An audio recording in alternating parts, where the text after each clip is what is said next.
There are no permanent friends, no permanent enemies, only permanent interest. कोई हिंदू नहीं, कोई मुसलमान नहीं, कोई अपर कास्ट, कोई लोअर कास्ट नहीं। दुनिया में सिर्फ दो तरह के लोग हैं। ह्यूमैनिटीज के साथ जितना बुरा रवैया होता है उतना पूरी दुनिया में कहीं नहीं होता। और इसमें जो सबसे बड़ा डिफरेंस है, सबसे बड़ा मेजर, और जितने लोग कोचिंग करने इसके बिना जाते हैं,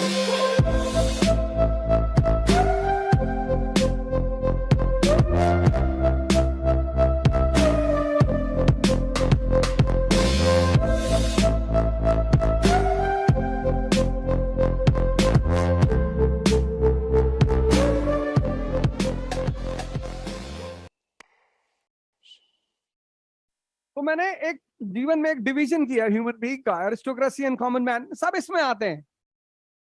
कोई हिंदू नहीं, कोई मुसलमान नहीं, कोई अपर कास्ट, कोई लोअर कास्ट नहीं। दुनिया में सिर्फ दो तरह के लोग हैं और ये दो कयामत तक रहेंगे। Aristocracy 2%, common people 98। और इसमें जो सबसे बड़ा डिफरेंस है, सबसे बड़ा मेजर, ये कोई भी काम करेगा उसके सेंटर में इंटरेस्ट होगा। कोई भी काम, ये काम करेगा उसके सेंटर में इंटरेस्ट होगा ही नहीं। फियर हो सकता है, इमोशन हो सकता है, बस इसीलिए ये कॉमन है। अभी एक डेवलपमेंट हुई बिहार में, माननीय श्री नीतीश कुमार जी, सभी करते हैं, कोई उन्होंने थोड़ी किया है। ऐसा नहीं कि मैं उन्हें कह रहा हूं, सभी करते हैं। Aristocracy, there are no permanent friends, no permanent enemies, only permanent interest. उसके नियम अलग है, उसके कानून अलग है। खैर, हम आज इस बात पर चर्चा करने के लिए नहीं आए हैं। हम चर्चा करने आए हैं सिविल सर्विस की प्रिपरेशन पर, प्रीलिम्स, मेंस, इंटरव्यू। अब ये पूरी प्रिपरेशन, जिनका बेस अच्छा है, those who have a good base, जिनका बेस अच्छा है उनको चाहिए 10 मंथ्स, और जिनका बेस नहीं है, those who don't have a base, they need 20 months. Those who have a base, they require 10 months.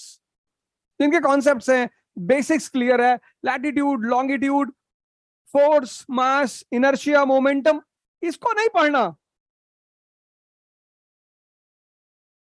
उनको चाहिए 10 मंथ्स। और जिन्हें सब कुछ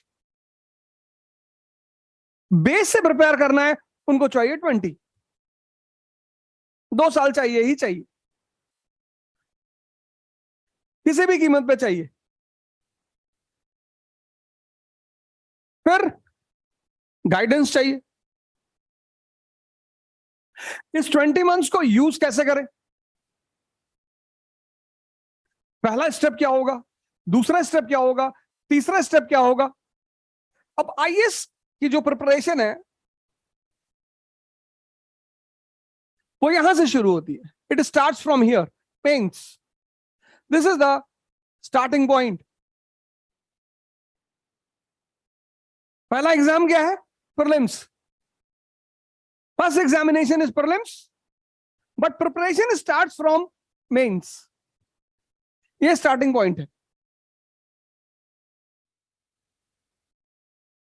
ये पहला इंपॉर्टेंट फैक्टर है। पहला एग्जाम ये है, this is the first examination, first step.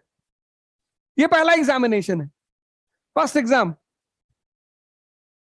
लेकिन प्रिपरेशन यहां से नहीं, प्रिपरेशन यहां से होती, शुरू यहां से होती। अब मेंस की जो प्रिपरेशन है, स्कूल, कॉलेज, स्कूल की जो प्रिपरेशन है वो कनेक्टिविटी पे बेस्ड है। स्कूल की जो पढ़ाई है, स्कूल में सिर्फ एक ही काम करना होता है स्कूल के लोगों को, पता नहीं वो अच्छे से कर पाते हैं या नहीं। लेकिन इंडिया में ह्यूमैनिटीज के साथ जितना बुरा रवैया होता है उतना पूरी दुनिया में कहीं नहीं होता। इसीलिए हिंदुस्तान का आज जो बहुत बड़ा तबका है वो नेहरू जी को इसलिए नहीं याद रखता कि फर्स्ट 5 ईयर प्लान लेकर आए थे। A lot of people in India, एक बहुत बड़ा तबका नेहरू जी को, जेएल नेहरू को जानता है। किसके लिए जानता है? एडविना माउंटबेटन के लिए। और उसके लिए जिम्मेदार कौन है? इस देश की एजुकेशन सिस्टम। बड़े सारे टीचर होते हैं 9th 10th में, वो बच्चों से बोलते हैं कि बेटा 2 साल पढ़ लो, उसके बाद जीवन में कभी हिस्ट्री नहीं पढ़नी है बेटा, कभी पॉलिटी नहीं पढ़नी बेटा, बेटा ज्योग्राफी कभी नहीं पढ़नी बेटा, तुमको डॉक्टर बनना है बेटा, डॉक्टर में फिजिक्स केमिस्ट्री बायो, साइंस के सब्जेक्ट्स थ्योरी पे हैं। न्यूटन का फर्स्ट लॉ है, उसमें कुछ एनालिसिस नहीं करना। तो ह्यूमैनिटीज के जो सब्जेक्ट है उसका अप्रोच लड़कों का यहां पे होता ही नहीं। मेजॉरिटी यहां लॉ ऑफ कनेक्टिविटी सिखाई जाती है कि Ashoka came out with the policy of dhamma. Why आप पूछो किसी लड़के से जो क्लास 11 12 में हो, जिसने ह्यूमैनिटीज पढ़ी हो, कि why Ashoka came out with Dhamma, वो कुछ रटे हुए आंसर दे देगा आपको, क्योंकि उसकी टीचर ने उसे सोचना नहीं सिखाया, उसे कनेक्ट करना नहीं सिखाया। College means analysis. इसका क्या फायदा हुआ? ये कितना रेलेवेंट है आज? Analysis, it's relevancy. आज ये रेलेवेंट है कि नहीं है? Was it profitable for Ashoka और नॉट? इसके कुछ ड्रॉबैक थे या नहीं थे? अब जब लोगों का ये लेवल ही अच्छा नहीं है तो ये कैसे अच्छा हो जाएगा? Are you getting my point? जब 90% लोगों का ये लेवल ह्यूमैनिटीज में बेकार है, बुरा है, पता ही नहीं, कनेक्टिविटी ही नहीं, कि भैया टीचर ने ये नहीं बताया कि India is a country of unity in diversity. इस डाइवर्सिटी को बचाने के लिए Ashoka was the emperor of Indian सब कॉन्टिनेंट। तब तो भारत कंट्री थी नहीं, नेशन थी नहीं। इसलिए जितने लोग आईएएस की प्रिपरेशन करने आते हैं वो कोचिंग करने जाते हैं विदाउट दिस,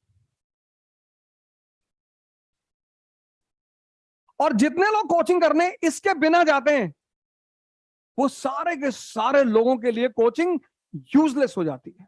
क्योंकि जिनको कनेक्टिविटी ही नहीं है वो एनालिसिस कैसे करेंगे, रेलेवेंसी कैसे समझेंगे, ड्रॉबैक कैसे समझेंगे? समझेंगे ही नहीं। और फिर इन दोनों का परिणाम है, इन दोनों का मिला जुला परिणाम है मेंस ऑफ यूपीएससी। और इस मेंस से वो प्रीलिम्स के क्वेश्चंस बनाते हैं। Single information type, multiple information type, match the following, reason and assertion. Prelims कुछ अलग नहीं है। मेंस की जो तैयारी है ना, वहां से क्वेश्चंस बनते हैं, मेंस के एरिया से क्वेश्चंस बनते हैं प्रीलिम्स के। Single information type, Harkha Bai was the wife of, single information. Multiple information, what was true about Alauddin's market policy, match the following, reason assertion।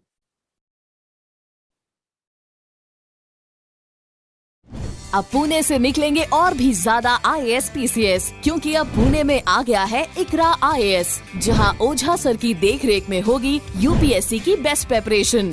We have best faculties from Delhi. Online and offline batches starts at Ikra IAS by Ojha Sir, Sadashiv Peth, Pune.